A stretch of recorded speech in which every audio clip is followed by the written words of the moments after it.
Alors, avant de procéder à appliquer ce qu'on a bien étudié, donc, pour le calcul des différents cash flows étalés sur plusieurs années, alors j'aimerais bien souligner un élément très important, un autre élément qui est intéressant à prendre dans le calcul des différents cash flows, c'est la question de fiscalité. Donc, la prise en compte de la fiscalité dans le calcul des cash flows, bien sûr, elle est obligatoire. Sinon, les calculs seront injustes et erronés et conduiront, bien sûr, à des décisions, bien sûr, qui ont des répercussions fiscales. Alors, maintenant, nous allons, bien sûr, appliquer à travers bien sûr ce tableau, donc comment calculer les cash flows, d'accord, sans prendre en considération les moyens de financement, mais aussi sans prendre en considération les autres éléments tels que la valeur résiduelle et la récupération des besoins fonds de roulement.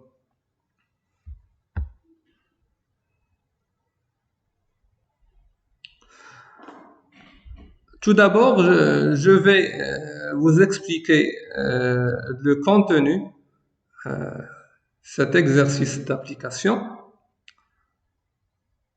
et puis donc je vais vous donner du temps pour réfléchir et pour trouver la solution, pour chercher la solution, et à la fin nous allons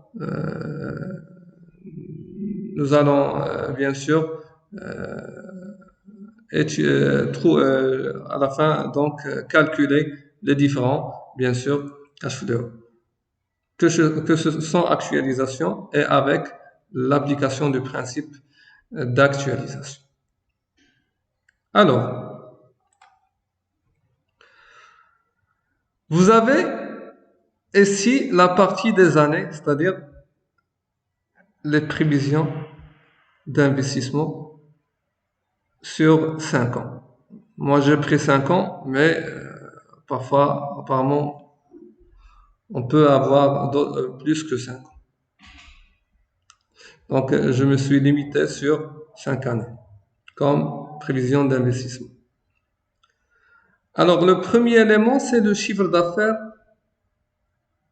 hors taxe. Le chiffre d'affaires hors taxe, qu'est-ce que le chiffre d'affaires? Bien sûr, c'est un indicateur de performance qui est évalué, bien sûr, évalué par, ça dépend de type de société ou d'entreprise. Nous parlons hôtellerie, donc on parle société, donc entreprise commerciale. Le chiffre d'affaires, à titre d'exemple, il est évalué soit par la notion de structure de part de marché, donc, ou bien prenons l'exemple d'un hôtel, donc elle est évaluée par, bien sûr, le nombre de chambres vendues fois bien sûr le prix moyen de chambre, et ça par type de chambre. Autrement, au niveau de la restauration, on peut évaluer aussi le chiffre d'affaires par nombre de couverts donc servis, que ce soit prestation, petit déjeuner, repas, dîner, autres prestations, fois le prix, bien sûr, moyen de vente, bien sûr. Ici, on parle hors taxe. Et toujours, on est dans les perspectives, dans la prévision. Puis, les charges variables. Alors, les charges variables, vous avez bien donc étudié donc la notion des charges variables, et ceci dans les cours de contrôle de gestion. Les charges variables, comme son nom l'indique, ce sont les charges qui varient ou bien qui évoluent selon le niveau d'activité de l'entreprise. Bien sûr, on parle ici commercial. À titre d'exemple, si on est toujours dans le secteur hôtellerie, restauration et tourisme. Si on prend l'exemple d'un hôtel, donc les charges variables liées bien sûr à l'activité chambre, donc ce sont la consommation en matière de produits d'accueil et produits d'entretien. Autrement, donc dans à l'intérieur de l'exemple, donc restauration, si on parle de restauration, c'est-à-dire donc de tout ce qui est food and beverage, on parle des charges variables qui est liée, bien sûr, à la consommation de nourriture, matière première, soit nourriture, si on parle de chiffre d'affaires, donc nourriture, soit beverage, c'est-à-dire boisson, si on parle en liaison avec le chiffre d'affaires boisson. De toute façon, les charges variables, donc c'est une notion. On peut aussi se baser sur le CPC, bien sûr, différentiel, et elle est bien sûr calculée selon plusieurs méthodes, soit donc selon des clés de répartition, selon bien sûr des pourcentages. Donc, elle est proportionnelle bien sûr au chiffre d'affaires. Tout simplement, si on vend plus de chambres, et si on sert plus de couverts, automatiquement on consomme plus de charges. Voilà. Ensuite, les charges fixes. Les charges fixes hors amortissement.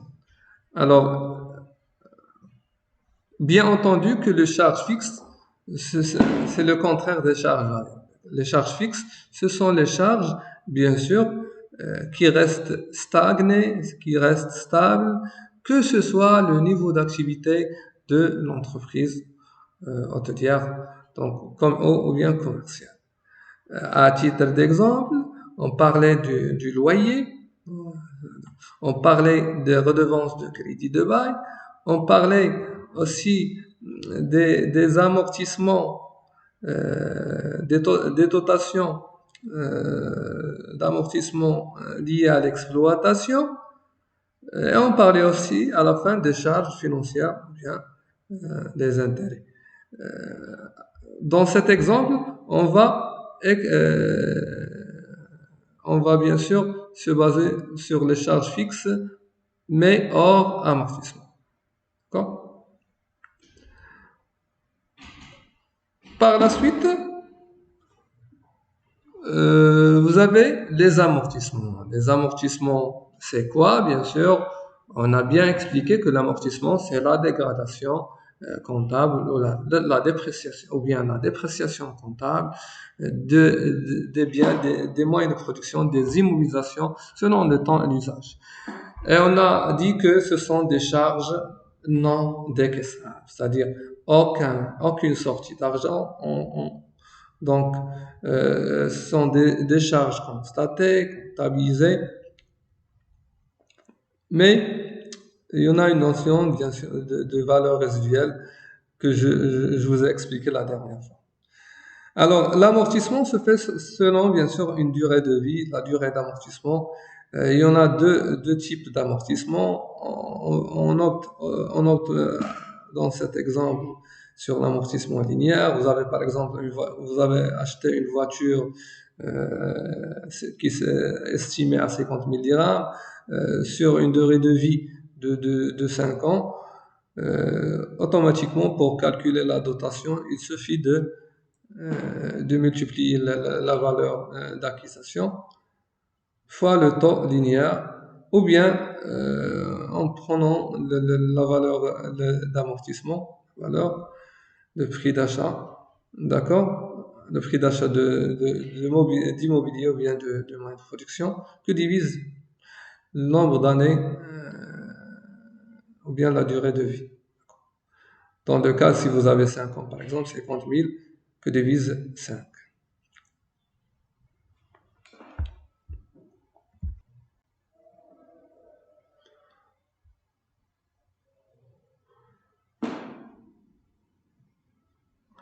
Aussi bien que je vais faire une description, bien sûr, architecturale de cet exercice. Bien sûr, on a bien expliqué verticalement, maintenant horizontalement. Vous avez les nombres d'années que j'ai estimés, que j'ai prévu, donc 5 ans. Le chiffre d'affaires peut être, vous pouvez avoir un chiffre d'affaires évolutif, comme vous pouvez avoir un chiffre d'affaires qui est donc qui dépend des pronostics, dépend des scénarios, ainsi de suite. La même chose, bien sûr, des charges et les charges fixes et aussi les amortissements, bien sûr, qui seront bien sûr, qui dépendent comme je disais, de nombre d'années et de type de la méthode d'amortissement. Alors, résultat avant impôt, donc résultat avant impôt, comment on va la calculer? C'est automatiquement, on va prendre le chiffre d'affaires, bien sûr, moins les charges fixes, les charges variables et aussi les amortissements. Mais je vais vous expliquer une notion pourquoi je vais déduire les amortissements et puis je vais les imputer à nouveau pour, bien sûr, pourquoi? Pour, bien entendu, pour neutraliser, bien sûr, l'effet des amortissements. D'accord? Alors, il y en a des charges déductibles, d'accord? Qu'on va les retrancher pour le calcul, bien sûr, de l'impôt sur la société. Et à la fin, on obtient un résultat net. Ensuite, on va ajouter à ce résultat les charges non décaissables, qui ce sont bien sûr des amortissements, bien sûr, pour calculer les flux de trésorerie. Alors, tout simplement, tranquillement, la règle à suivre pour le calcul des cash flows, c'est tout simplement, on va prendre les encaissements, c'est-à-dire le chiffre d'affaires, moins les décaissements, d'accord? C'est-à-dire les différentes charges, que ce soit variables, fixes, et je soulignais tout à l'heure l'amortissement, je parlais de l'effet des amortissements. Je vais ajouter à la fin bien sûr, dotations aux amortissements pour obtenir en définitive les cash flows ou bien en français les flux de trésorerie.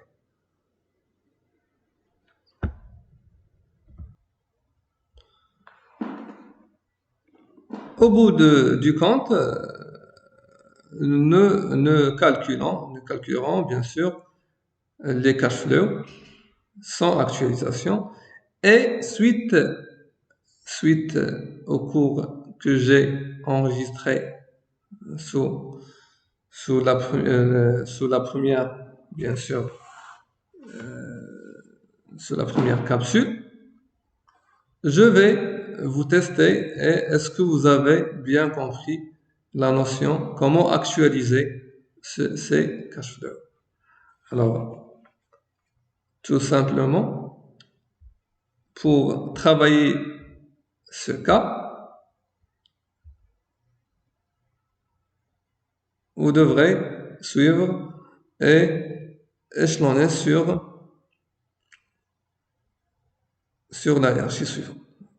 Donc, prenez le chiffre d'affaires, déduire, donc, déduire les charges variables, puis vous allez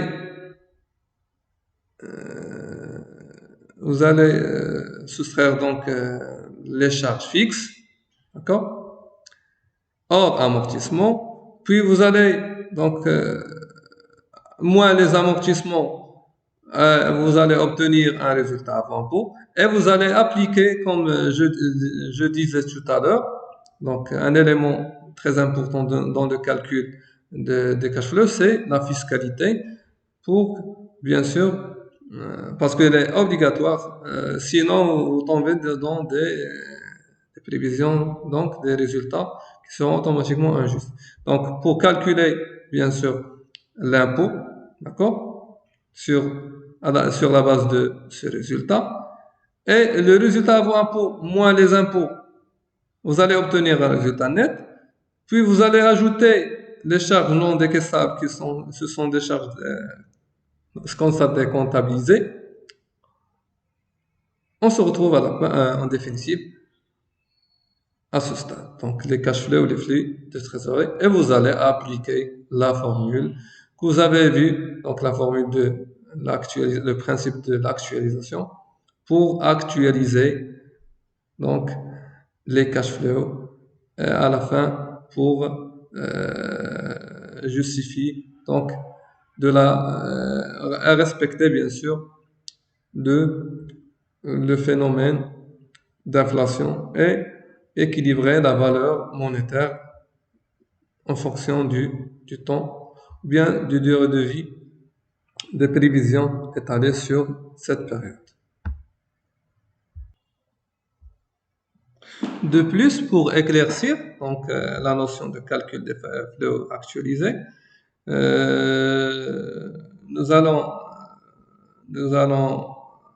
prendre comme taux d'actualisation 10%, c'est-à-dire la formule de calcul donc, des flux de trésorerie actualisés, c'est donc 1 sur, bien sûr, c'est le flux de trésorerie donc sans actualisation, c'est-à-dire la FTL, l'exemple A, d'accord, que divise 1 plus I, l'équivalent de 0,1 à la puissance de l'année en question. Donc, première année 1, donc dans la deuxième année à la puissance de 2, et dans la troisième année à la puissance de 3, et dans la quatrième à la puissance de 4, et on procède de la même manière. Alors maintenant, nous allons voir donc un exemple, donc un exercice très simple, une formule simple de calcul des différents cash flows, et sans prendre en considération les moyens de financement, comme je disais. Donc l'exemple donne les caractéristiques suivantes. Donc on va supposer qu'une entreprise MIR, donc qui va bien sûr investir pour développer son activité dans un nouvel équipement, bien sûr, dont les caractéristiques sont les suivantes. Un matériel qu'on va acheter donc, à 317 000 dirhams hors taxe. Sa durée de vie est de 5 ans.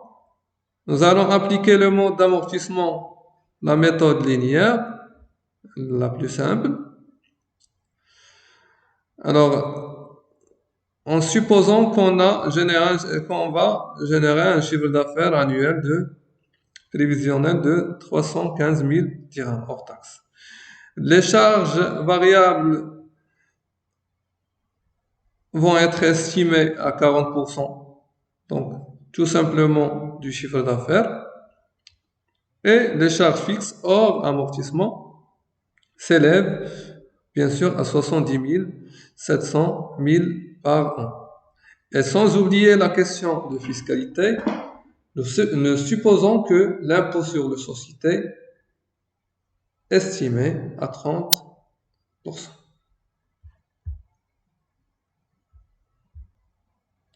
Pour ajouter donc la durée de vie de projet, donc estimée bien sûr à 5 ans, tout simplement il dépend aussi de la durée de vie de d'amortissement du matériel.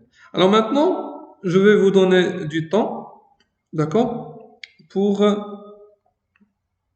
calculer, pour évaluer, bien sûr, les cash flows durant cette période de projet, durant 5 ans.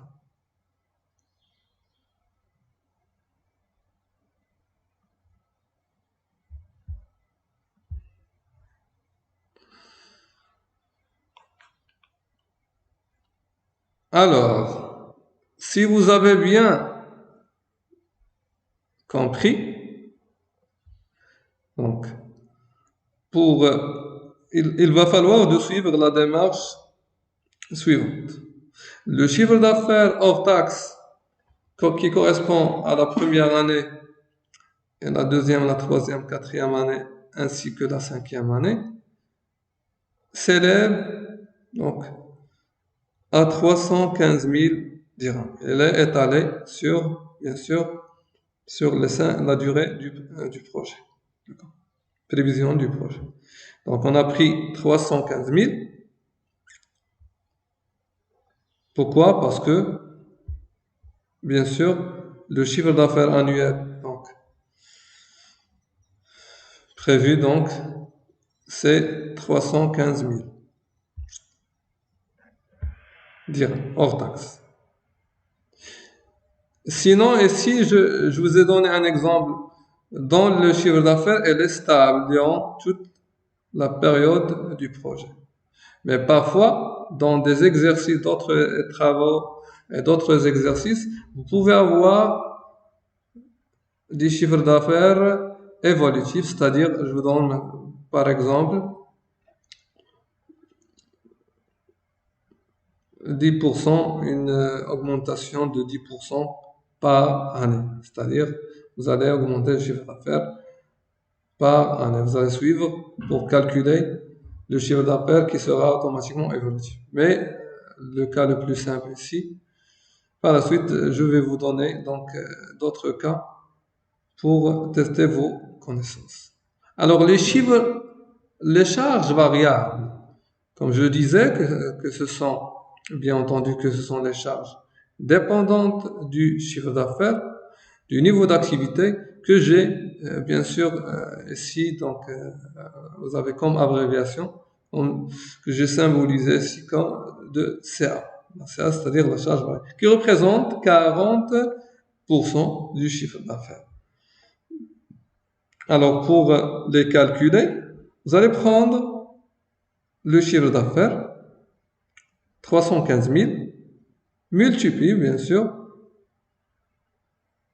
fois 40, que divise 100, ou bien 315 000 fois 0,4.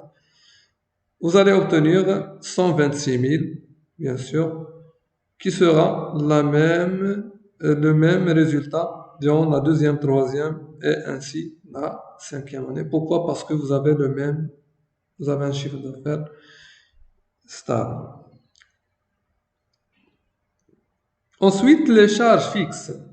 Les charges fixes bien sûr que ce sont des charges stables, des charges qui restent stables, que ce soit le niveau de la production, le niveau de l'activité, symbolisé par le CF, charge fixe, mais ici, ce sont hors amortissement. Alors, hors amortissement, je vous ai expliqué pourquoi j'ai, bien sûr, je calculais les charges fixes, mais je laissais les amortissements à part, parce que les amortissements, ce sont des charges, bien sûr. Non, c'est vrai que ce sont des charges fixes, les dotations, mais j'ai ici, pourquoi? Pour neutraliser, je vais déduire les amortissements, puis je vais les ajouter pour neutraliser l'effet, bien sûr, de l'amortissement, pour le calcul, bien sûr, et afin de calculer l'impôt sur les sociétés. Alors, les charges fixes, bien sûr, qui s'élèvent, bien sûr, à 5 ans. Comment on a pu trouver ce chiffre, 70 700? C'est tout simplement, puisque vous utilisez donc la méthode d'amortissement linéaire, vous allez prendre 317 000 que divise 5, vous allez obtenir un résultat des charges fixes estimées à 70 700. Bien sûr, tout simplement. Mais sinon, si vous avez des prérequis, bien sûr, au niveau de la comptabilité et des méthodes d'amortissement.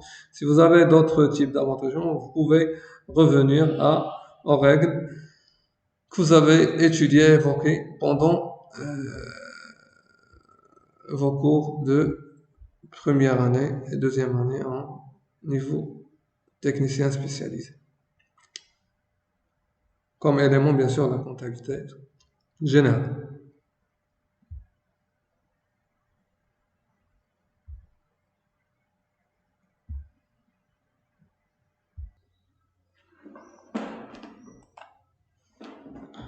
Alors, pardon, c'est sûr que je me suis trompé.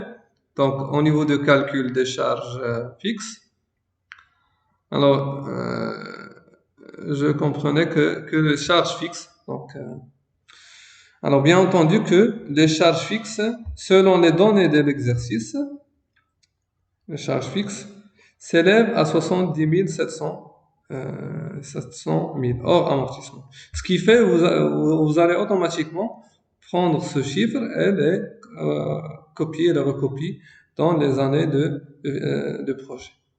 Mais ce que je viens d'expliquer, ce sont les amortissements, les dotations aux amortissements, bien sûr, qui s'élèvent à 63 400, d'accord, étalés sur, bien sûr, les 5 ans de projet. Comment les calculer? C'est, comme je disais tout à l'heure, c'est prendre le 300, la valeur d'acquisition, d'achat de matériel, donc qui est 17 000, que divise les 5 années, ou bien prendre la même valeur à multiplier par fois le taux linéaire.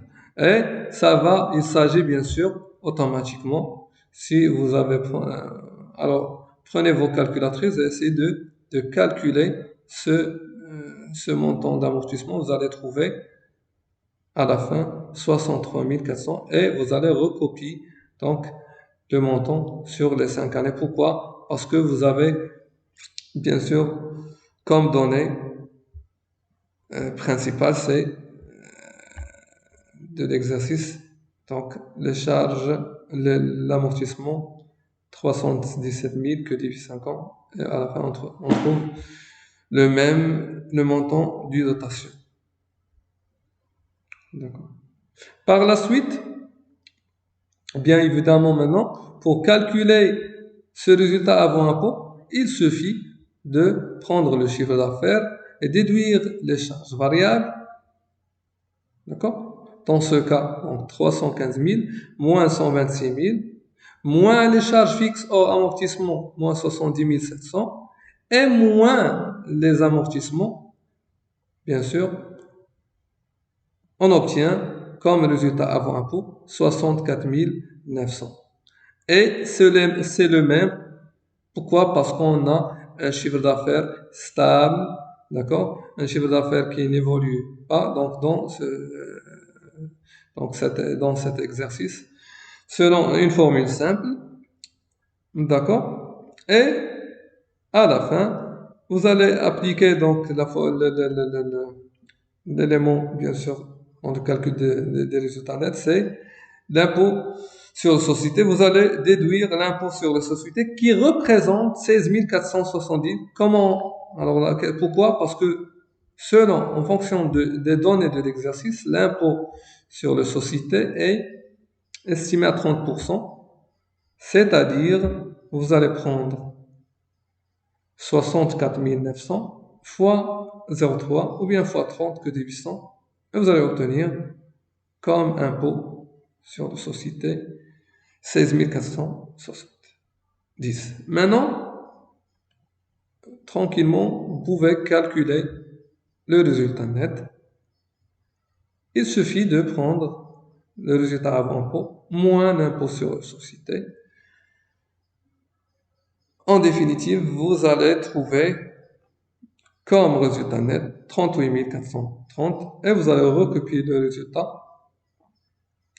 Si vous travaillez dans un fichier Excel, automatiquement vous pouvez insérer la formule, mais on a le même résultat. Donc, c'est-à-dire il faut la recopier ici. Maintenant, je souligne donc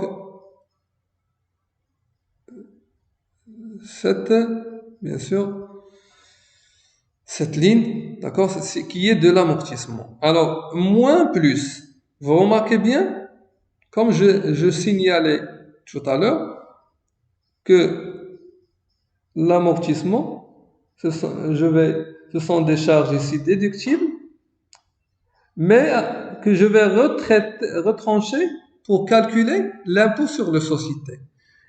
D'accord? Et à la fin, calculer le résultat et l'ajouter, à la fin, je vais l'ajouter, d'accord, au résultat net. Pourquoi? Bien sûr, pour neutraliser, comme j'ai dit, l'effet des amortissements. Vous marquez moins plus. Moins plus. Et vous pouvez, bien sûr, vous assurer des calculs en prenant vos calculatrices, bien sûr, et calculer ce résultat. D'accord? À la fin, vous ajoutez les amortissements et vous allez obtenir les flux de trésorerie net, c'est-à-dire en anglais les cash flow, mais sans actualisation.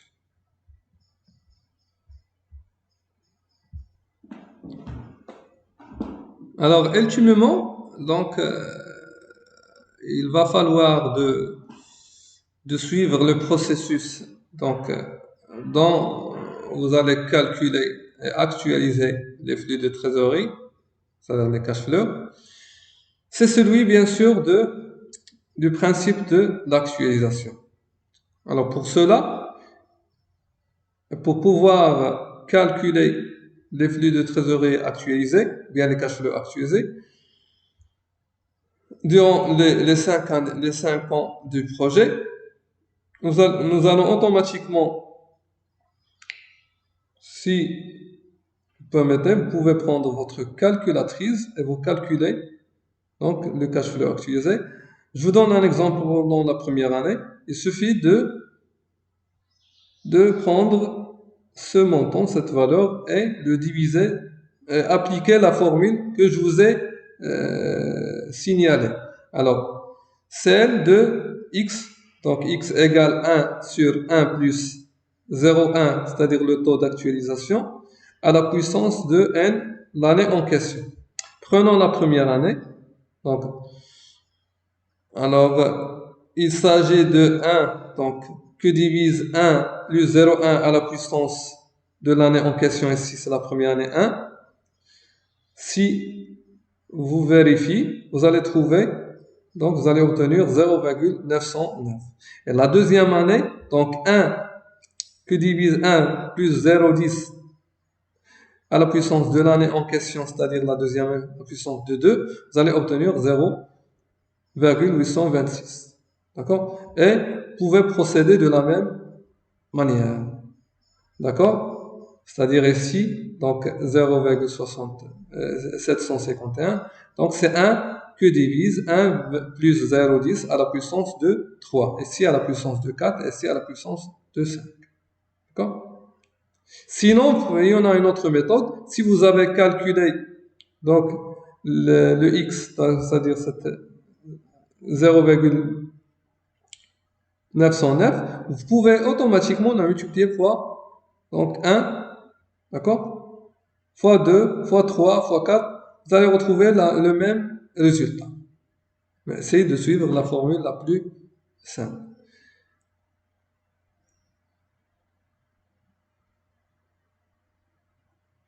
Et bien sûr, en dernière analyse, pour évaluer et pour actualiser les cash flows, vous allez automatiquement prendre cette valeur, le cash flow non actualisé, à diviser par, bien sûr, 0,09. C'est-à-dire, si on revient aux formules, bien sûr,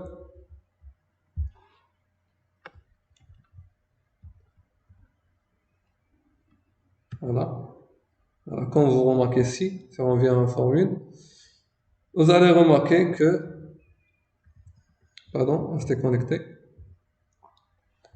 vous allez obtenir, bien sûr, les cash flows actualisés. D'accord? D'accord? Et bien sûr, si vous remarquez ici, on a pris, à savoir, on a pris un taux d'actualisation de 10%. Et si vous remarquez bien, cette règle, cette notion d'actualisation, ce principe d'actualisation, il va nous permettre de calculer, d'actualiser les cash flows et par la suite de respecter, en faisant la comparaison bien sûr des cash flows sans actualisation et les cash flows actualisés, vous allez remarquer que ce montant, bien sûr, quoi, qui est fixe durant les 5 ans du projet, est devenu, bien sûr, variable avec l'actualisation, d'accord? Et elle est diminutive, comme vous remarquez, donc 92 563,47, la deuxième elle est 84 111,58, elle est diminutive, bien sûr, ce qui reflète la dépréciation de la monnaie, bien sûr, parlant économiquement, le phénomène, bien sûr, de l'inflation et l'actualisation.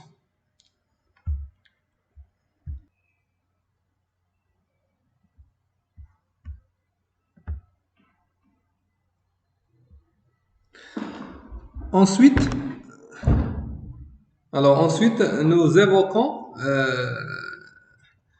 bien sûr un autre exemple avec la formule.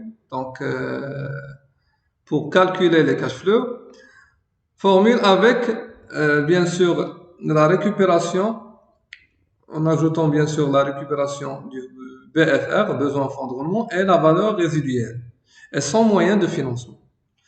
Donc, comme vous remarquez ici, dans ce Canva, donc,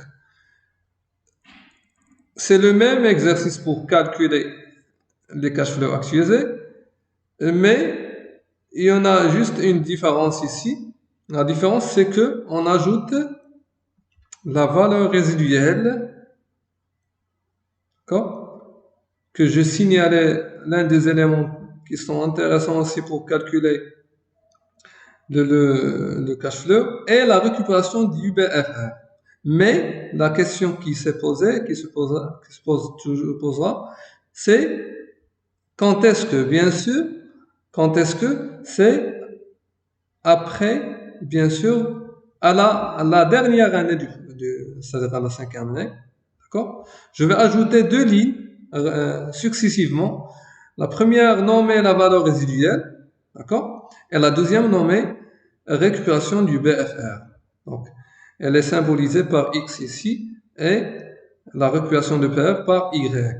D'accord? Alors, on va ajouter aux amortissements, d'accord? À la dernière année, donc, la valeur résiduelle et la récupération du BFR pour calculer donc le E et si c'est le cash flow ou bien le flux de trésorerie du 5e année. Pourquoi la question, c'est pourquoi j'ajoute ces éléments pour calculer le cash flow. Parce que tout simplement, bien entendu que ces éléments sont récupérables à la fin du projet. D'accord?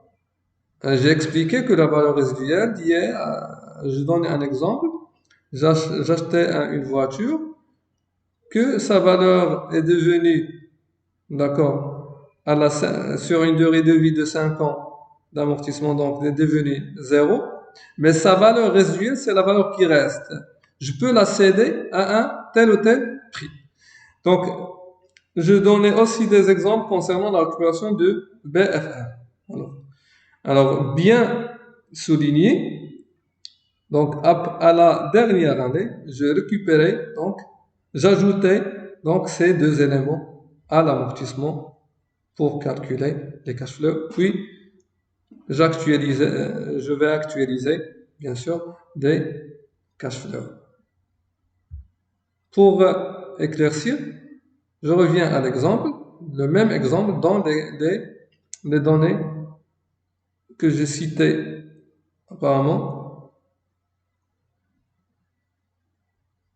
D'accord? Alors, les mêmes données, pardon, ce sont les mêmes données.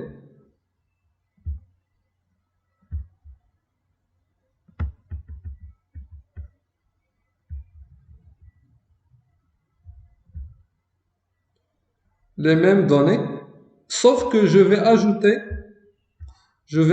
comme données, d'accord? Comme données, une valeur résiduelle, donc estimée à 24 300, et la récupération du BF, du besoin en fonds de roulement, s'élève à 30 000 dirhams. Alors, je vais suivre le même processus, la même démarche pour calculer les, donc, les résultats nets, d'accord? Et ajouter les amortissements. Mais la différence qui se pose ici, que je vais ajouter la valeur résiduelle et la récupération du BF à la dernière année. Notamment à la dernière année. Donc, je ne vais pas les ajouter à la première, deuxième, troisième. Donc, bien souligné. Donc, comme vous remarquez, 63 400 plus 30 000 plus 24 300, d'accord? Ça donne bien sûr un résultat, un cash flow bien sûr qui s'élève à 150 130, d'accord? Et par la suite, je vais appliquer et pour actualiser les cash flows.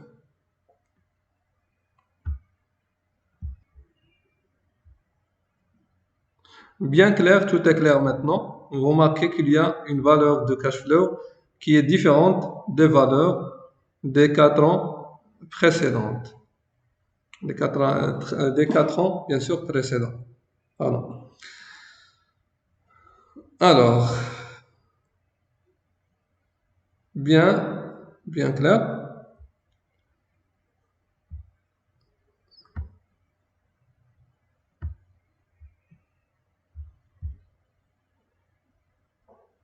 Alors, vous remarquez ici, donc la formule, donc des calculs des cash flows. Le cash flow égale au flux de trésorerie, symbolisé par FT. Donc, en question de l'année, FT de première année, le flux de trésorerie de deuxième année, le flux de trésorerie de troisième année, ainsi de suite. Le cash flow, donc ce qui résume ce qu'on a analysé, ce qu'on a évalué, ce qu'on a appliqué tout à l'heure, les cash flows actualisés, le flux de trésorerie actualisé, en question de l'année, et correspond au flux de trésorerie non actualisé en question de l'année, que divise, bien sûr, 1 plus 0,10 qui reflète le taux d'actualisation en question à la puissance de l'année.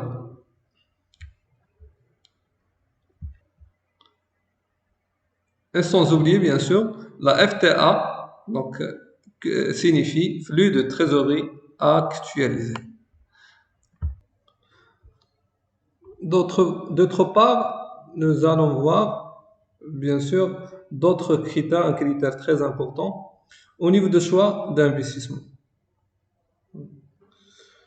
Donc, il faut répondre à la question suivante. Quels sont les critères, bien sûr, qui peut dire est-ce que le projet est-il rentable ou non? Bien sûr. Alors, pour cela, je vais projeter donc, le principe général en prenant le tableau suivant.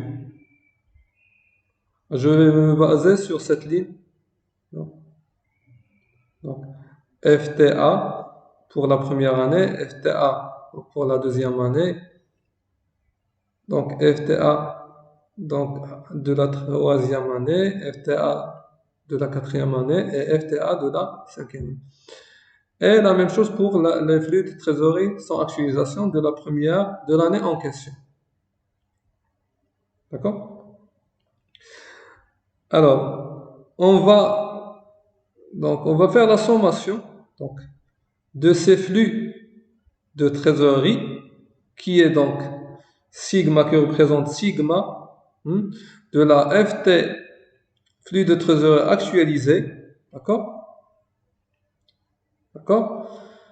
Avant, je peux donc expliquer donc le sigma de la flux de trésorerie sans actualisation que divise 1 plus le taux d'actualisation à la puissance de l'année en question. D'accord? Alors, sigma donc, de ces flux de trésorerie avec l'application du principe de l'actualisation, ça donne le sigma, c'est-à-dire la somme des flux de trésorerie, des cash flows actualisés des 5 ans prévus.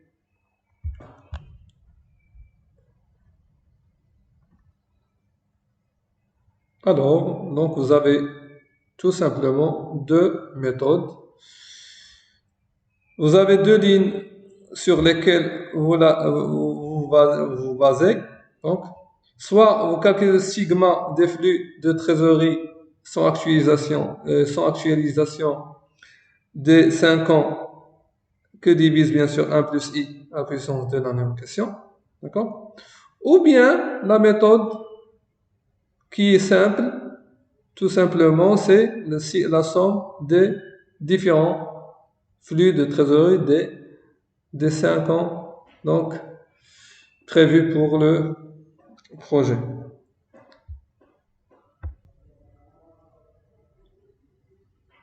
Alors ensuite, nous approfondirons donc à l'intérieur de ce principe général des critères de choix en répondant à la question centrale qui est bien sûr est-ce qu'un projet est-il rentable? Est-ce que le projet est-il rentable ou non? Il va falloir donc après avoir calculé donc en suivant cette notion de mathématiques, un sigma des flux de trésorerie actualisés qui représente bien sûr les recettes prévisionnelles nettes du projet, qui est la somme des flux de trésorerie actualisés.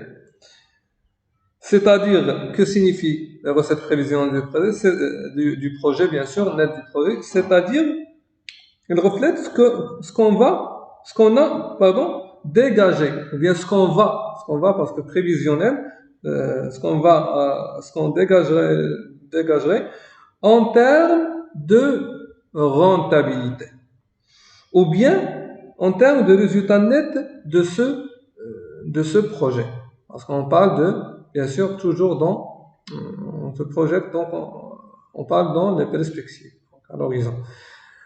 D'un autre point, d'autre part, nous avons les dépenses en termes, bien sûr, d'investissement, bien sûr, au début,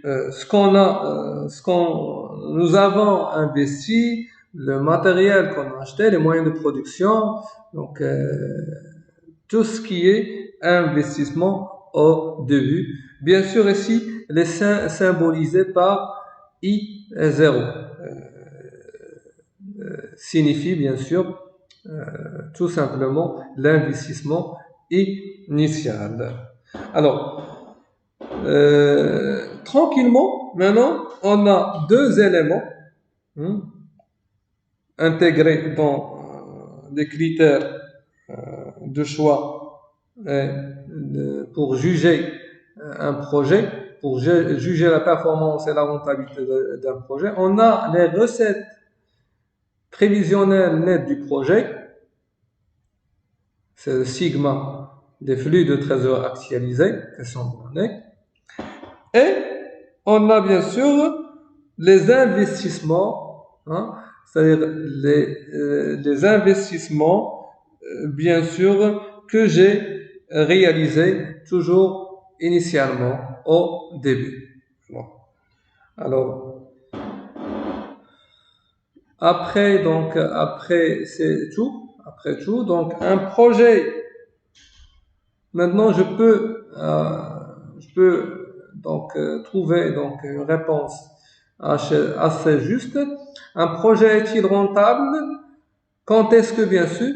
Lorsque donc on va faire une comparaison entre quoi et quoi? Entre la somme, les recettes prévisionnelles, les deux éléments nets les recettes prévisionnelles nettes du projet et l'investissement initial. Comme vous remarquez, bien entendu, après l'exposition de ce principe général, et vous basez bien sûr sur la ligne de calcul vous avez maintenant, vous êtes conscient de calcul, vous appliquez tout simplement la formule que j'ai expliquée pour calculer la recette prévisionnelle nette du projet. Donc, c'est bien sûr le sigma des flux de trésorerie actualisés qui est égal à la somme de flux de trésorerie actualisés. D'autre part, vous avez l'investissement initial. Il faut, bien sûr, maintenant il faut comparer les deux éléments. Alors, un projet est rentable. Je vous donne maintenant le temps. Pardon.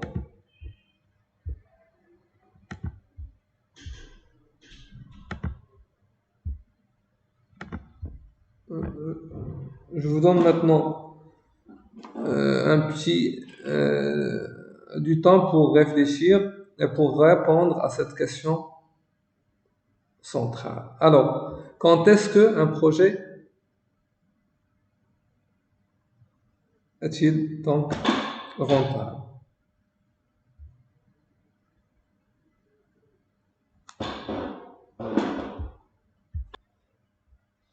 Alors, mettez la vidéo en pause et vous pouvez réfléchir. Alors, maintenant, si vous avez bien deviné, donc un projet est rentable lorsque sigma des flux de trésorerie actualisés, c'est-à-dire les recettes prévisionnelles nettes du projet, est supérieur de l'investissement initial. Et comme vous voyez ici, toujours on est dans le jeu, c'est-à-dire de la mathématique, toujours puisque sigma des flux de trésorerie actualisés est supérieur à l'investissement initial, c'est-à-dire sigma des flux de trésorerie actualisés moins l'investissement initial devra égal à devra avoir un résultat supérieur à 0.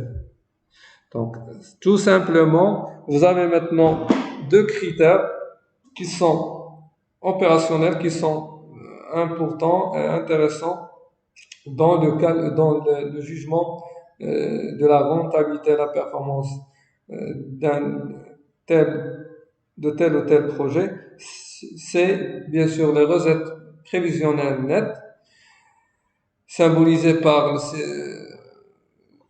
les flux, en français les flux de trésor actualisés, et le I0 est l'investissement initial. Si vous avez un résultat donc supérieur en appliquant donc la formule que vous voyez ici, donc le flux de sigma des flux de trésor actualisés, c'est-à-dire la somme des cash flows, la somme des différents cash flows actualisés selon des différentes périodes, moins l'investissement initial. Si vous avez un résultat supérieur à 0, c'est automatiquement que vous avez les recettes prévisionnelles nettes du projet, ce que vous avez, ce que vous penserez dégager en termes de rentabilité est supérieur à l'investissement, bien sûr, initial. Donc ici, une comparaison entre le futur et le passé. Le passé, donc les investissements que vous avez réalisés, et le futur, les recettes, prévisions que vous allez générer, que vous penserez générer, bien sûr. C'est pourquoi on dit que gérer, c'est prévoir. Pour un manager, que ce soit son domaine d'activité, il doit donc avoir donc une politique de planification, de direction, d'inclusion et aussi de contrôle. Donc, gérer, c'est prévoir, gérer, c'est anticiper, gérer, c'est concrétiser, bien sûr, générer de rentabilité. Donc, en termes de cet indicateur, l'indicateur de rentabilité, on peut juger que l'investissement, que tel et tel projet est rentable, c'est tout simplement la somme des recettes prévisionnelles nettes du projet doit avoir, en déduisant bien sûr l'investissement initial, doit avoir un résultat supérieur à 0.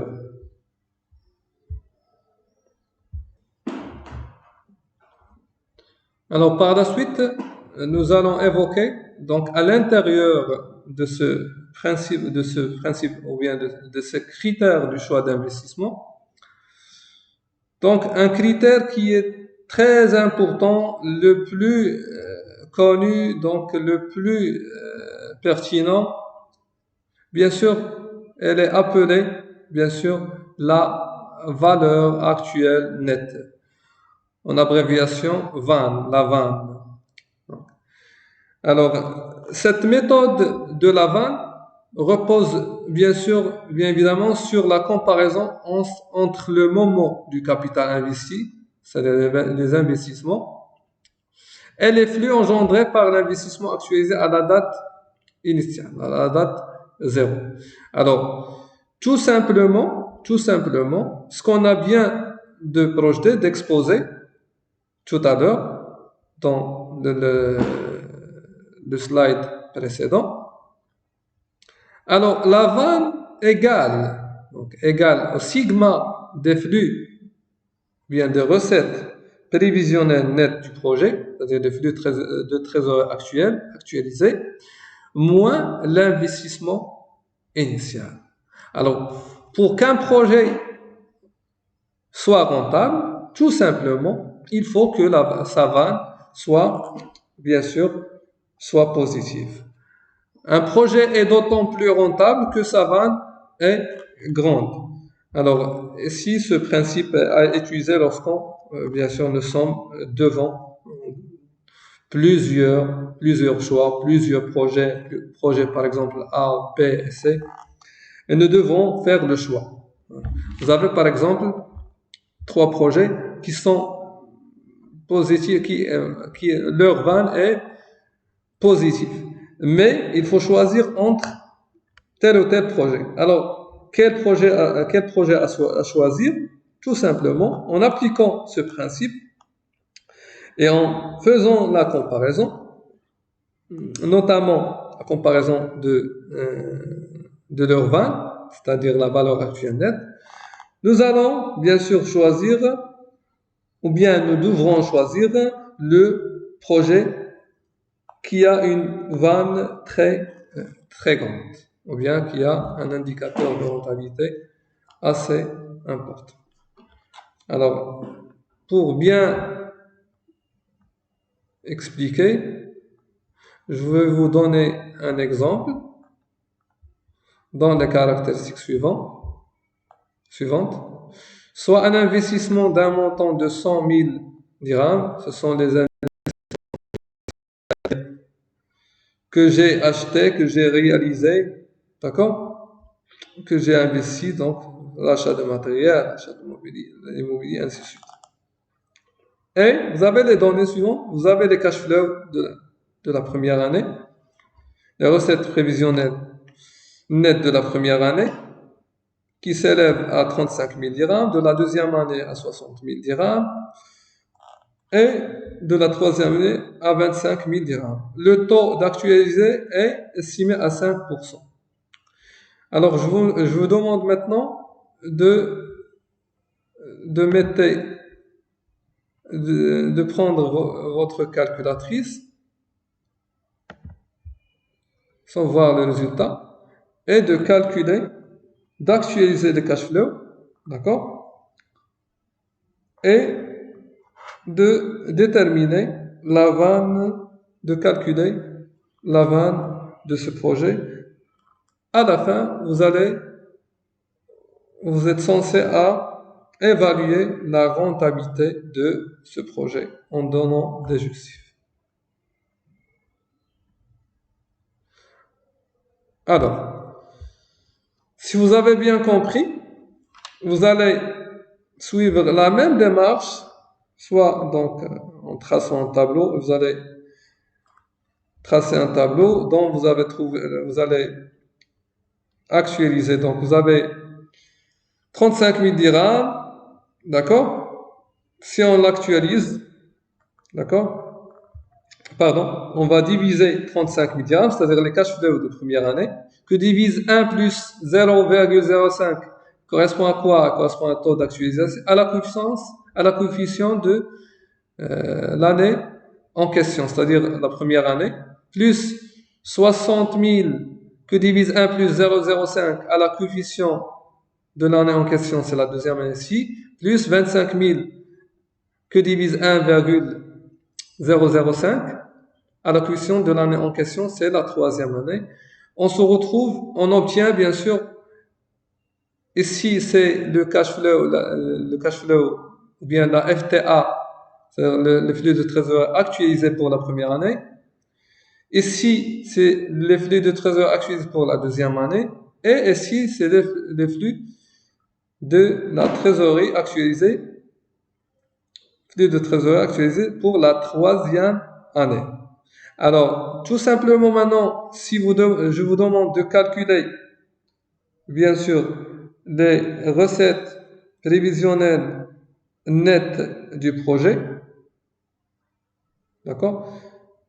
Si vous avez bien deviné, donc c'est la somme des différents flux de trésor actualisés. C'est-à-dire, c'est le sigma des flux de trésorerie actualisés.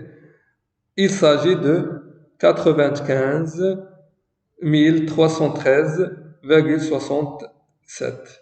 Ensuite, vous allez maintenant intégrer ces deux principes, ces deux éléments pour juger, pour évaluer, bien sûr, la rentabilité de ce projet. Et bien entendu, si vous remarquez ici, je signalais auparavant, je parlais de la vanne et je disais que, bien sûr, c'est le critère le plus connu et le plus pertinent dans l'évaluation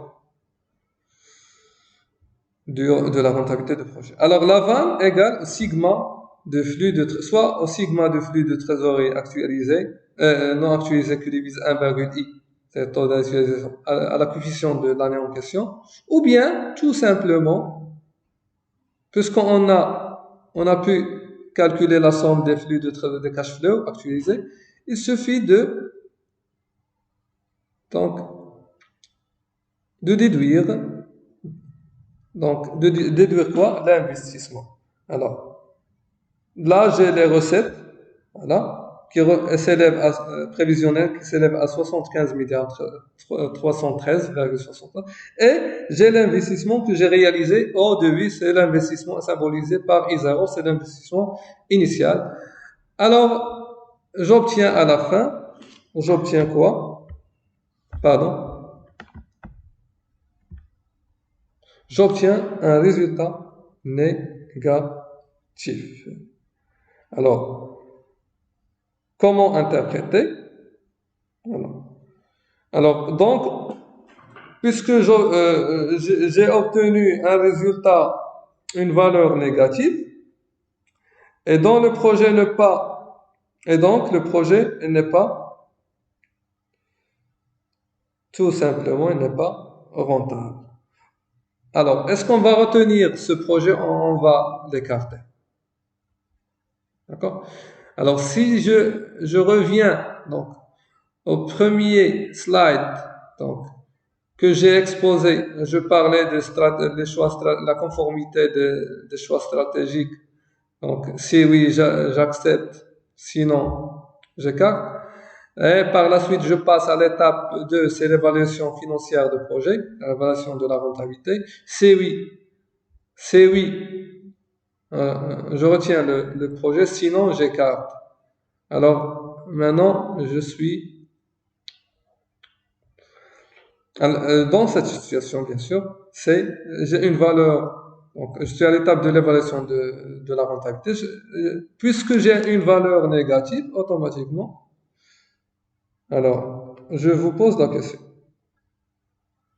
Est-ce que je vais retenir le projet ou non? Tout simplement, tranquillement, non. Pourquoi? Parce que l'évaluation de la rentabilité est négative. Elle est défavorable. Très bien.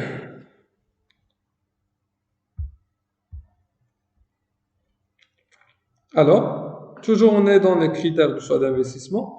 À l'intérieur de cette valeur actuelle nette, pardon.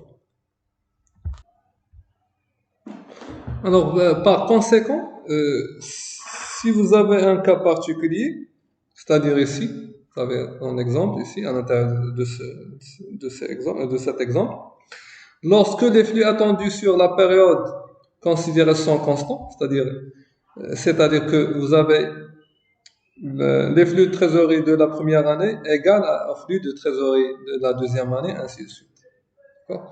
Comme je vous ai exposé tout à l'heure dans l'exemple.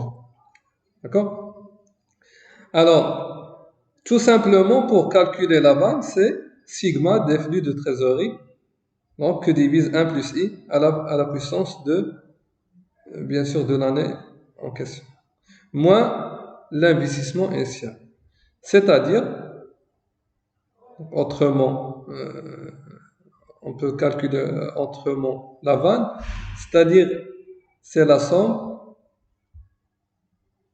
à l'intérieur de sigma, donc le flux de trésor de la première année que divise cette formule, vous avez vu cette formule, d'accord? Mais à l'intérieur de ce cas particulier, on peut remplacer les autres flux de trésor de la deuxième année, de la troisième année et de la quatrième année, ainsi de suite, par le flux de trésor de la première année. C'est-à-dire, la formule devient, pour le calcul de la valeur actuelle nette, il devient flux de trésor de la première année plus le flux de trésor de la première année. Voilà, flux de trésor première année que divise 1 plus i à la puissance de première année, plus flux de trésorerie de première année à la puissance de, pardon, que divise, pardon,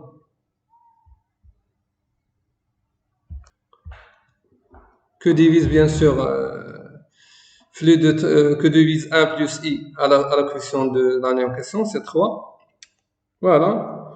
Et on procède de la même manière, d'accord? Moins l'investissement initial. Par conséquent, d'autre part, on peut factoriser, bien sûr, si on remplace les flux de trésorerie de l'année en question par des flux de trésorerie de la première année. Pourquoi? Parce qu'on a ils ont la même valeur, ils sont identiques. Alors on factorise donc la vanne égale au flux de trésorerie actualisé, un flux de trésorerie de l'année 1, bien sûr, fois, donc 1 plus, que divise ces coefficients, voilà, il faut calculer ces coefficients en prenant en considération l'année en connaissance de l'année. C'est-à-dire 1 que divise 1 plus i, c'est le taux d'intérêt, l'année en question, plus 1 que divise 1 plus i à la coefficient de 2, l'année en question, ainsi de suite. Et puis, donc, on est donc devant une suite géométrique qui est égale 1 moins, entre parenthèses, 1 plus i à la puissance de moins n, on est question que divise, bien sûr, i. D'accord? Et, bien sûr, c'est-à-dire en appliquant, bien sûr, cette suite géométrique. Donc, la vanne, tout simplement, la vanne égale, si on est devant un cas particulier, lorsque les flux de trésorerie attendus sont identiques durant la période considérée, donc du projet, c'est-à-dire sont constants, automatiquement, la vanne devient les flux de trésorerie, d'accord, fois 1, bien sûr, moins, bien sûr, entre parenthèses, 1 plus i, la coefficient de moins n, que divise i moins l'investissement initial. Alors, juste pour éclaircir, alors vous avez deux méthodes. Utilisez la méthode que vous maîtrisez et la plus simple, la formule la plus simple, celle qu'on a évoquée tout à l'heure. Alors, maintenant pour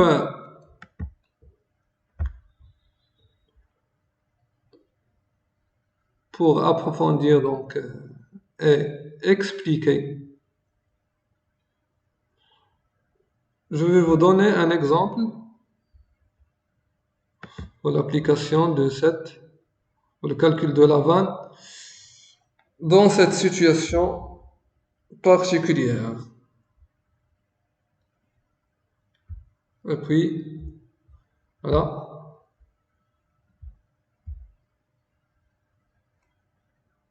Voilà. Vous avez un exemple? La formule principale ici, dans ce cas particulier.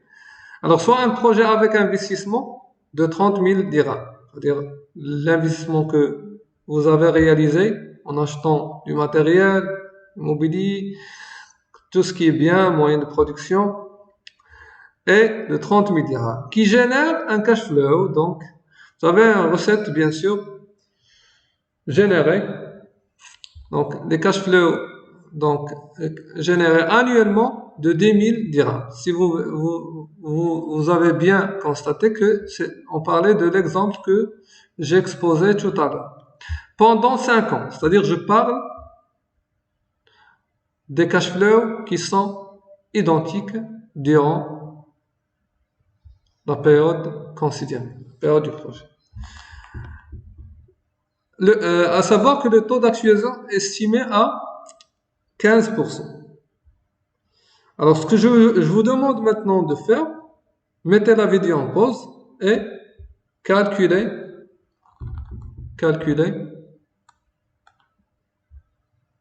bien sûr la vanne et jugez, et donnez vos jugements sur la rentabilité de projet. Est-ce que le projet est rentable? Est-ce qu'il n'est pas rentable?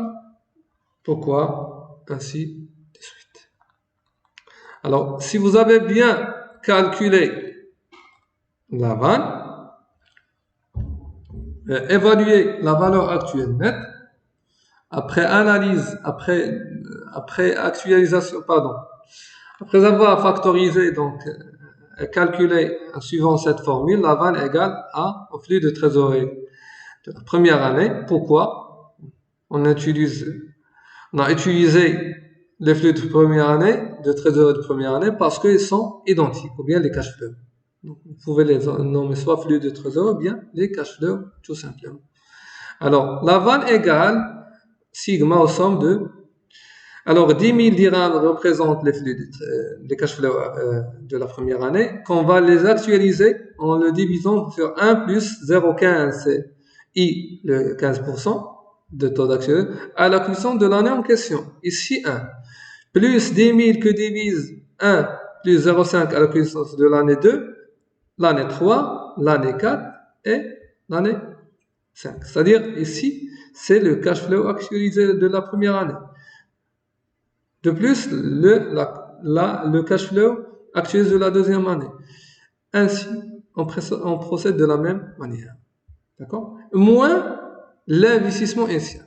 Donc, alors, si j'analyse, je disais que la vanne égale à la somme des recettes prévisionnelles nettes de projet, c'est-à-dire les flux de trésorerie actualisés, d'accord, représentés par bien sûr ce mode de calcul, moins l'investissement initial qui est de 30 000 dirhams.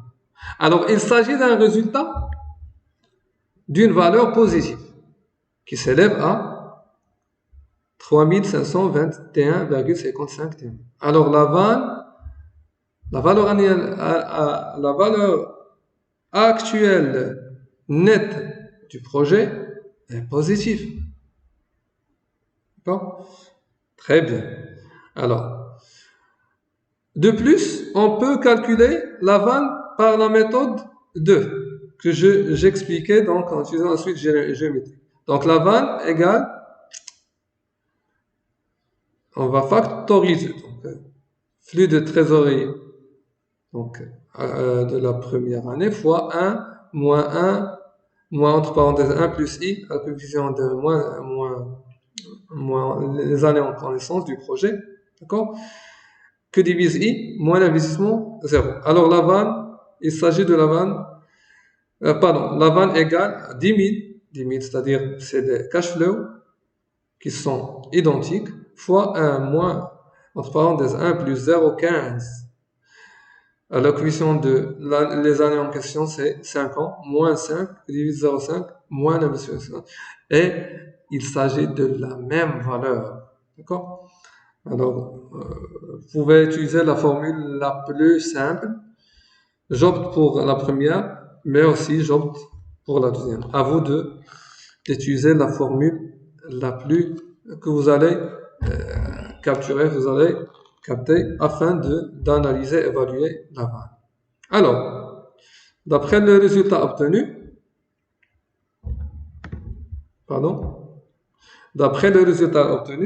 ce que je peux dire, donc on a intégré deux éléments qui sont intégrés.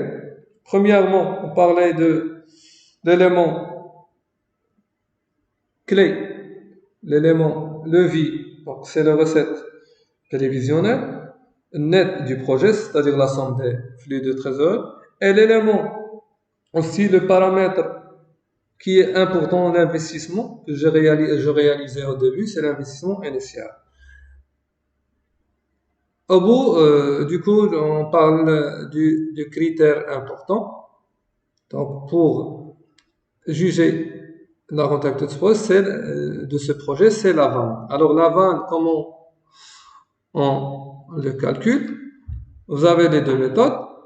Et puisqu'on a obtenu un résultat d'une valeur positive, donc un résultat positif qui est supérieur de 0, on peut interpréter aussi que les recettes prévisionnelles du projet sont supérieures, notamment de l'investissement initial, alors que, autrement dit, les recettes, c'est-à-dire la somme des cash flows actualisés, les recettes prévision nette du projet, moins l'investissement SIA est supérieur à zéro, puisqu'on a obtenu un résultat positif, automatiquement, et suite aux données à l'analyse que je faisais, je peux dire que le projet, elle est rentable. Le projet, elle est rentable. Alors, c'est très bien. Donc, je pense que tout est clair. Tout est clair maintenant. Il suffit alors de vous concentrer et de penser, repenser à nouveau et déchiffrer pour bien calculer. Et j'opte aussi pour les interprétations. J'opte pour l'analyse, pour le commentaire, pour les calculs. N'importe quel étudiant, il peut faire le calcul, mais juger, interpréter, commenter, ce sont des points forts, ce sont des compétences, ce sont des points qui créent la différence dans la vie professionnelle. Et nous aide bien sûr en tant que financier, parce que le financier c'est pas le comptable. Le financier c'est pas le contrôleur de gestion. Le financier, donc, disons, c'est un roi à l'hôtel. Donc, ça dépend de la place bien sûr, du contrôleur de gestion, sa place dans l'organigramme. Mais le financier reste toujours le leader, le manager. Comme je disais, elle aime des fournisseurs. Quoi, donc, j'ai déjà répondu. La finance, pour moi, c'est un art. La finance, c'est science. La finance, c'est la prévision, c'est la perspective. La finance reste toujours dépendante. Ces annexes sont dépendantes, bien sûr, des compétences que je disais, du comptabilité générale, du contrôle de gestion, de l'analyse financière. C'est comme vous conduisez, bien sûr, une voiture ou bien une bicyclette. Donc, vous avez un point de départ, vous avez un point d'arrivée, donc c'est le futur. Alors, commençons par la comptabilité générale. Donc, en passant en bicyclette, donc en roulant, donc en traversant les routes, ainsi de suite. Vous allez convertir donc tout ce qui est bilan, tout ce qui est bilan comptable, bien sûr en passant par les différentes états de synthèse à un bilan en masse, un bilan en grandeur, un bilan condensé et bien sûr à l'intérieur de cette discipline qui est l'analyse financière, qui nous aide bien sûr grâce à différents ratios et différents indicateurs, que ce soit les ratios de structure, les ratios d'endettement, de solvabilité, les ratios de rotation de stock, et ainsi les grandeurs, donc le fonds de roulement, besoin de fonds de roulement, d'accord, la trésorerie nette, nous aide à prendre des décisions pour, bien sûr, alimenter cette finance et pour guider, donc, pour conduire et pour le pilotage de la performance de l'entreprise. Et la finance, bien pour les prévisions, bien sûr. La finance pour améliorer et développer, bien sûr, premièrement, la rentabilité et aussi les capitaux et bien sûr pour tout ce qui est volet prévisionnel. Ce qui nous intéresse bien sûr, c'est avoir un projet après passation de différentes étapes très rentable. Et si on est devant plusieurs projets, on va choisir le projet qui est plus rentable, c'est-à-dire tout simplement qu'il y a une vanne assez grande que l'autre. Alors, je souligne cette phrase que je disais, c'est-à-dire qu'il y a une vanne très grande. Mais la question qui s'est posée, qui se posera, est-ce que lorsqu'on calcule la vanne, on est dans une comparaison de projets qui ont le même investissement initial. Alors ici, je parle automatiquement des limites de la vanne. Est-ce que je vais projeter maintenant? D'accord.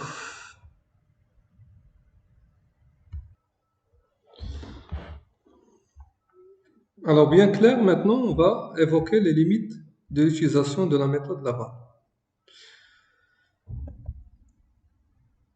Alors, on parle automatiquement de deux limites. Alors, premièrement, en premier lieu, Laval est très forte sensibilité au taux d'intérêt d'actualisation. C'est-à-dire, si le taux d'intérêt, le I, augmente, automatiquement, la vanne diminue. Alors, ce qui a une relation dépendante entre la vanne et le I, le taux d'intérêt. Alors, ce que je vous conseille, c'est que il va falloir d'effectuer un calcul juste, d'accord, ou bien une évaluation juste pour de calcul de taux d'intérêt, d'accord. Sinon, vous allez automatiquement tomber dans des résultats qui sont approximatifs, ce qui influence automatiquement cette méthode de avant. D'accord. D'autre part, deuxième limite, c'est que cette vanne, il ne permet pas de comparer des projets avec des montants de capitaux investis très différents. Est-ce que je viens de citer, de signaler tout à l'heure?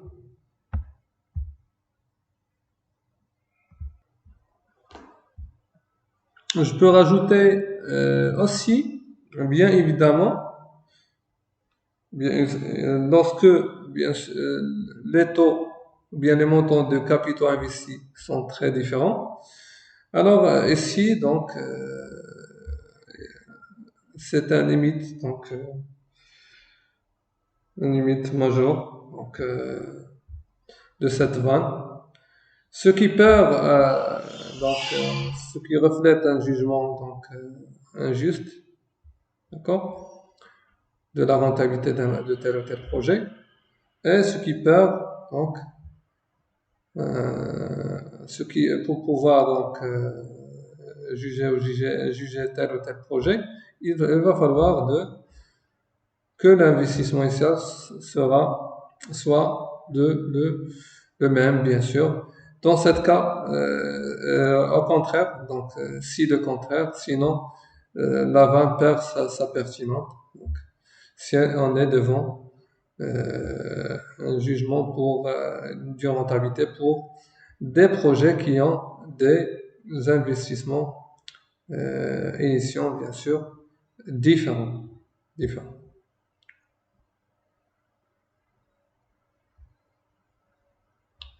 Ensuite, alors maintenant, nous allons entamer et évoquer un critère de choix, un autre élément qui est très important, intéressant et indicateur de performance qui nous aide à évaluer, à juger de la rentabilité du projet. C'est celui, bien sûr, de l'indice de profitabilité, symbolisé par le IP. Alors, tout simplement, il mesure l'avantage induit par un dirham investi dans un projet. Et je souligne ici, bien évidemment, donc, l'aval. Donc, alors, je parlais IP, je peux dire que l'IP, c'est l'expression de l'aval en termes de cette équation, donc, ce rapport, qui est, on disait que l'aval égale à la somme des recettes prévisionnelles nettes du projet, bien sigma de flux de trésor actualisé, moins l'investissement initial. Alors ici, c'est l'IP, je disais que c'est la vanne, hein, c'est l'expression de la vanne en indice. Alors l'indice de profitabilité égale sigma des flux de trésorerie actualisés selon donc la période considérée que divise l'investissement initial. D'accord? Alors, pour juger un projet est rentable, donc quand est-ce que si, bien sûr, si on parle de la vanne, on disait que si que sa vanne est supérieure à 0. D'accord? Ou bien si que la vanne, les recettes prévisionnelles nettes du projet est supérieure à l'investissement initial. Ou bien si les recettes prévisionnelles nettes, bien l'ensemble des cash flows, bien l'ensemble des trésors actualisés moins l'investissement initial est supérieur à 0. Alors, ici, la vanne en termes d'indice, elle est symbolisée par l'indice de profitabilité. D'accord? Alors, un projet rentable, si son indice de profitabilité est supérieur, bien sûr, à 1. D'accord. Un projet n'est d'autant plus intéressant que son indice de probabilité est grand. D'accord? Si je me trouve devant plusieurs projets. Et bien sûr, je parle de mes projets qui ont le même investissement initial. Sinon, pour moi, ce sont des limites, hein, qui perdent la pertinence de la vanne et qui vont, bien sûr, nous obliger à dire que la vanne perd sa pertinence dans ce cas. Alors, un projet n'est d'autant plus intéressant que son indice de profitabilité est grand. Alors, pour cela, je vous donne un exemple. Je vous demande de mettre la vidéo en pause une autre fois et de recalculer maintenant l'indice de profitabilité. Parce que c'est le même exemple qu'on a bien projeté et exposé tout à l'heure. Soit un investissement d'un montant de 100 000 dirhams, les cash flows, donc, ici, donc, de la première année, deuxième année, troisième année, ce sont successivement 35 000 dirhams, 60 000 dirhams, 25 000 dirhams. Le taux d'actualisation, 5%. Alors, vous êtes censé calculer l'indice de ce projet et juger la rentabilité de ce projet. Alors, en appliquant le même processus, la même démarche, la même formule, nous allons obtenir, donc, en passant par actualiser les cash flows et faire la sommation des cash flows qui représentent les recettes prévisionnelles nettes du projet, estimées à 95 000 313,67. D'accord? Quand on va le diviser, donc, si on veut déterminer, bien évidemment, l'indice de profitabilité, alors on va diviser cette somme par l'investissement initial. À la fin, au bout du compte, on obtient un résultat égal à 0,75 inférieur A1, ce qui est interprété par oui ou non. C'est-à-dire, est-ce qu'on va retenir ce projet, on va écarter ce projet. Est-ce que ce projet est rentable ou bien ce projet n'est pas rentable? Tranquillement, ce projet n'est pas rentable. Alors, on ne va pas le retenir. Et si on est devant plusieurs projets, on va choisir et on va retenir le projet qui est l'indice de profitabilité le plus grand. Bien évidemment. Alors, bien entendu, nous passons maintenant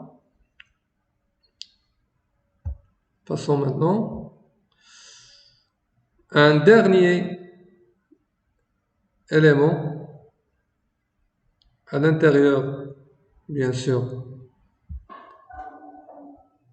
Bien entendu, c'est le délai de récupération. En anglais, payback period. Alors, elle est très utilisée pour les petites et moyennes entreprises. Alors, le délai de récupération du capital, ou bien le payback period. Donc, c'est une méthode qui repose sur l'idée qu'un montant investi doit être rapidement récupéré, de manière à être rentable et limiter le risque. Elle est très utilisée en petites et moyennes entreprises. Alors, cette méthode ne s'intéresse plus à la liquidité du projet qu'à sa rentabilité. Alors, le délai de récupération donc, et le temps, elle est exprimé soit en mois, soit en années, soit en jours, au bout duquel le montant cumulé des cash flows, c'est-à-dire actualisé, DR, le délai de récupération actualisé au délai de récupération simple, est égal au capital investi. Alors, cette notion, ou bien ce principe, bien ce critère, elle est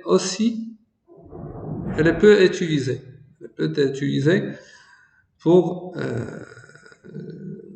juger ou bien pour évaluer, analyser la rentabilité du projet, mais elle est aussi importante. J'aimerais bien que vous, bien sûr, appréhendez, maîtrisez donc ce critère. Alors, son esprit, bien sûr, l'esprit de cette méthode consiste bien évidemment à choisir le projet qui nous permet de quoi? D'après vous, nous permet de quoi? Il nous permet aussi, tout simplement, à répondre à la question centrale suivante. Quand est-ce que je vais récupérer le montant que j'ai investi initialement? C'est-à-dire, l'esprit de cette méthode consiste à choisir le projet qui nous permet de récupérer rapidement le capital investi. Alors, pour cela, pour bien comprendre, pour voyager à l'intérieur de ce critère, je vais vous donner un exemple. Tout simplement, sous le tableau illustré dans le slide suivant. Alors, vous avez les périodes considérées du projet, estimées à 5 ans. Alors, je vais faire une description horizontale et verticale. Vous avez ici les flux nets ou bien les cash flows, les flux de trésorerie net annuels. Ici, ils sont, comme vous voyez, ils sont variables. D'accord? Après leur actualisation. Et si vous avez le cumul des cash flows, c'est-à-dire pendant la première année, vous avez généré prévisionnellement donc 2400 dirhams de trésor net. Le cumul en première année donc, égale à 214 000. En deuxième année, vous allez générer donc comme recette donc 226 000, d'accord? Alors le cumul sera donc 440 000, c'est-à-dire l'addition, c'est la somme de cumul de première année plus les flux nets de trésorerie annuels de la deuxième année. Et on procède de la même manière. D'accord?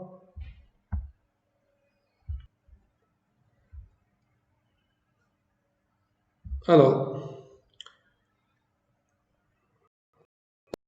d'un autre angle, si vous remarquez bien, alors, passez les yeux devant les colonnes,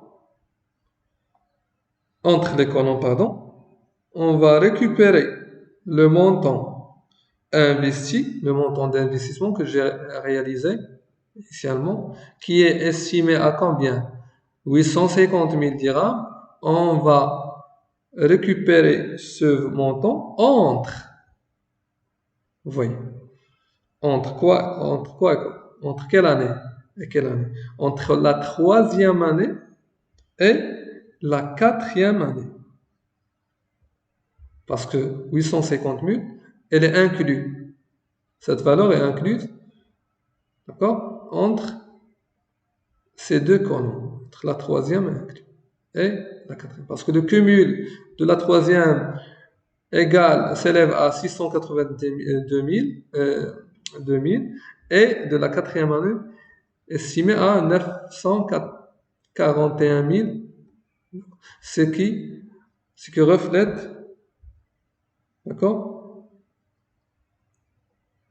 approximativement, donc, la date où je vais récupérer le montant que j'ai investi au début. Mais elle n'est pas, si vous remarquez ici, mais elle n'est pas précise. Est-ce que la troisième année? Est-ce que durant la quatrième année? Donc, quel mois? Quel jour?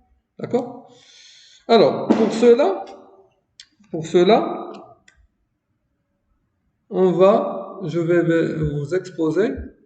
je vais exposer, pardon, utiliser une technique très utile. D'accord? Une technique très utile, comme vous voyez aux photos. D'accord? On a pu déterminer entre les colonnes, après analyse, qu'on va récupérer le montant d'investissement entre la troisième et la quatrième année. D'accord? Mais on va déterminer la date en année, en mois et en jour. Alors, tranquillement, par l'application de l'extrapolation linéaire, vous avez la troisième année, vous avez le cumul en matière de valeur ici, en matière de flux de trésorerie annuel, estimé à 682 000 dirhams. Alors, la quatrième année achevée, on a un cumul qui s'élève à 940 000 dirhams.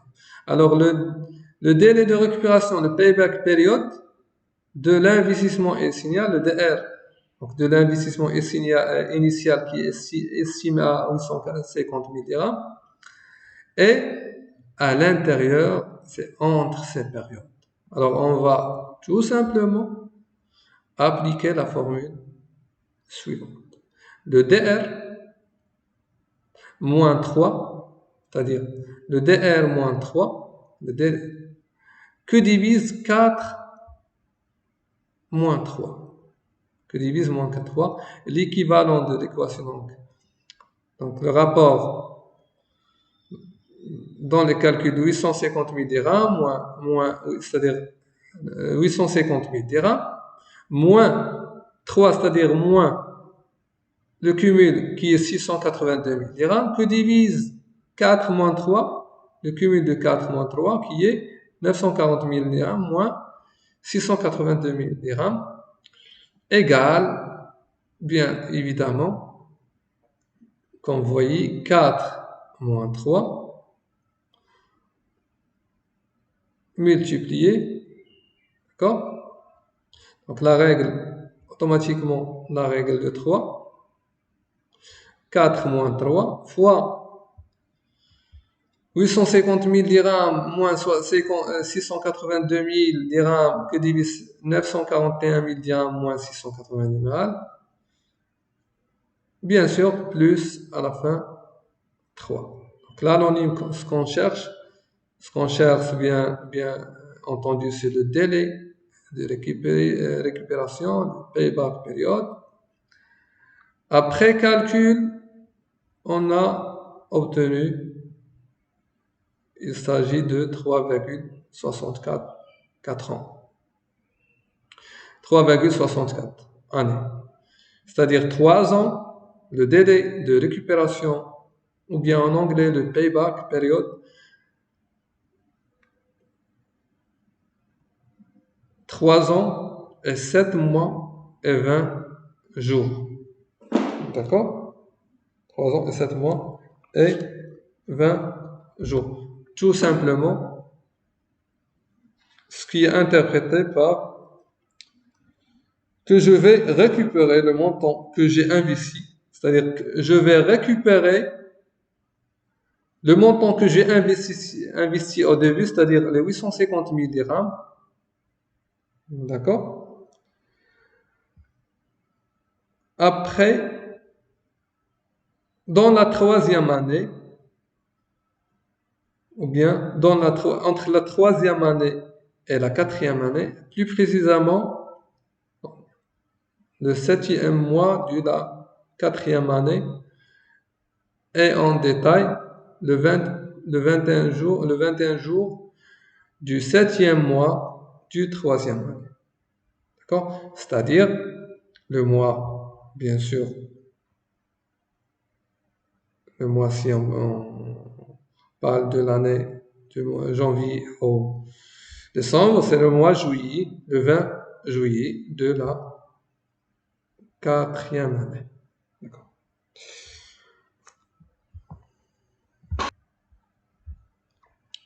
À savoir, bien sûr, pour calculer les mois, donc il suffit vous avez un DR de 3,64, il suffit de multiplier 64 pour la convertir en mois, fois 12, d'accord? Par la suite, vous pouvez la convertir en ce qui reste en jours.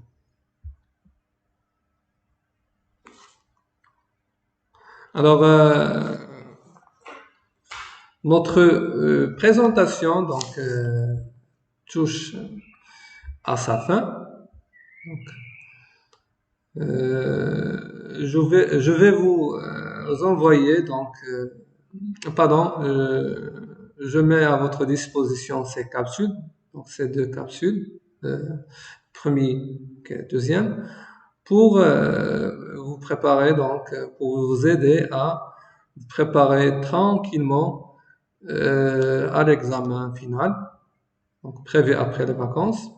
D'accord? Sinon, donc, par la suite, je vais essayer parce que, comme je disais, le contenu de finance est très très riche. Toujours, il a une relation avec tout ce qui est comptabilité, analyse financière et finance. Et vous allez voir donc par conscience du niveau du programme de niveau master, vous allez approfondir en finance, donc en master.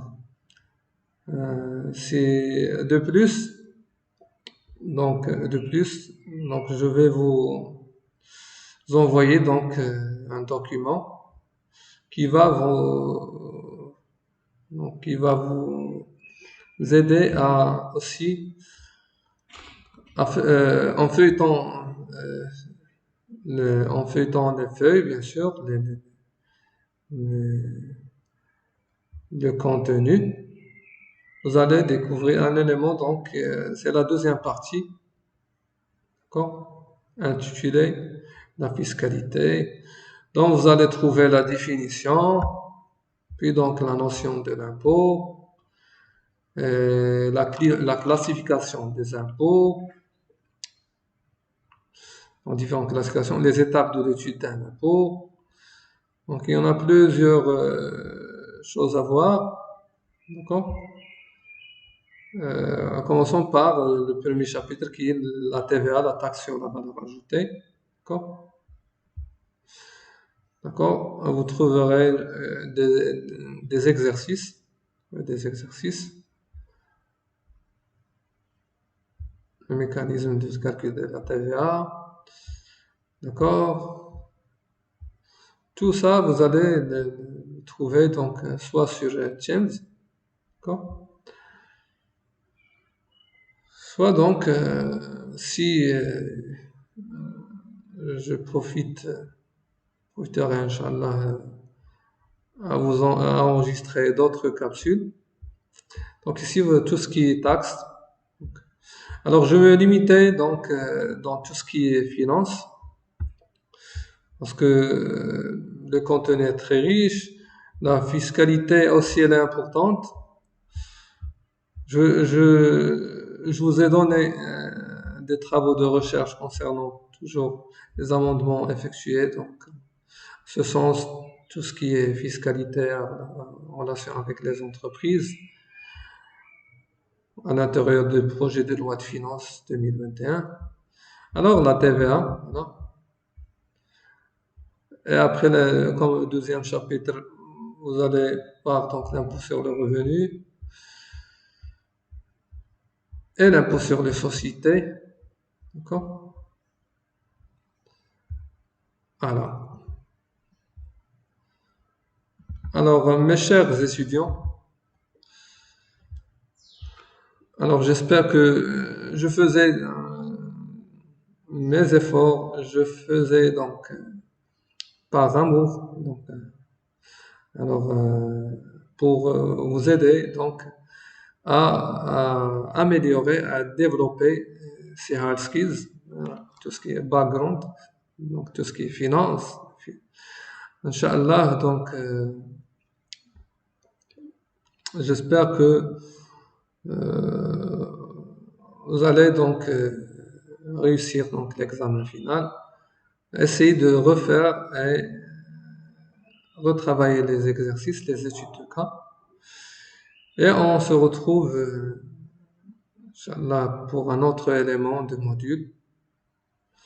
Cela concernant bien sûr un module qui est purement technique aussi, et qui a relation avec tout ce qui est technique de restauration. C'est la conception de menus et l'analyse sensorielle. Alors, bon courage mes stagiaires. Je vous donne rendez-vous toujours le mois de mai. Je vous souhaite bon courage. Salam alaikum.